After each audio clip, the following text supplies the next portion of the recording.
One of the things many paranormal investigators have a hard time wrapping their heads around, something occultists are quite intimate with, is that spirits are everywhere. Spirits can be called, conjured, evoked, invoked, in all manner of ways. What most ghost hunters deal with are residual hauntings, wherein a psychic imprint is made on a location, often due to a traumatic event. There's no intelligence behind the occurrence, no way to interact with the manifestation. Think of it as a tape loop playing over and over again, most likely thanks to some sort of atmospheric condition that triggers the playback. That's certainly not to say that there are not instances wherein investigators might happen upon something else altogether. As I said, there are preternatural entities, spirits, and intelligences all around us. Sometimes we take notice of them and they of us. I'm reminded of a quote by Dion Fortune when she said, "We live in the midst of invisible forces whose effects alone we perceive.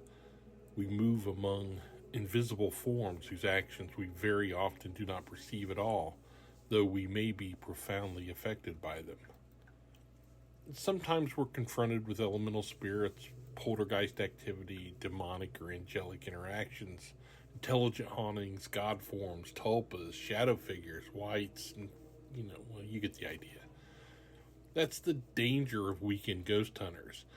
They're playing around with things that they don't understand with their, electronic toys and idiot box training. Too many watch para entertainment on the Travel Channel and think they're experts on the paranormal. Luckily for most, what they encounter are residual.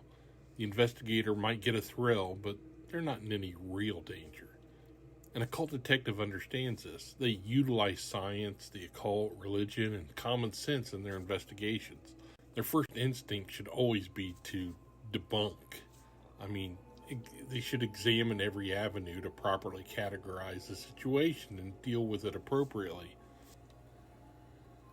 As television inspires more and more people to head out into the field to investigate, professionals have to become even more diligent. Sometimes it feels like they're bait, out there enticing various entities, making them restless. When that happens, hopefully, there's someone available to help clean up the mess.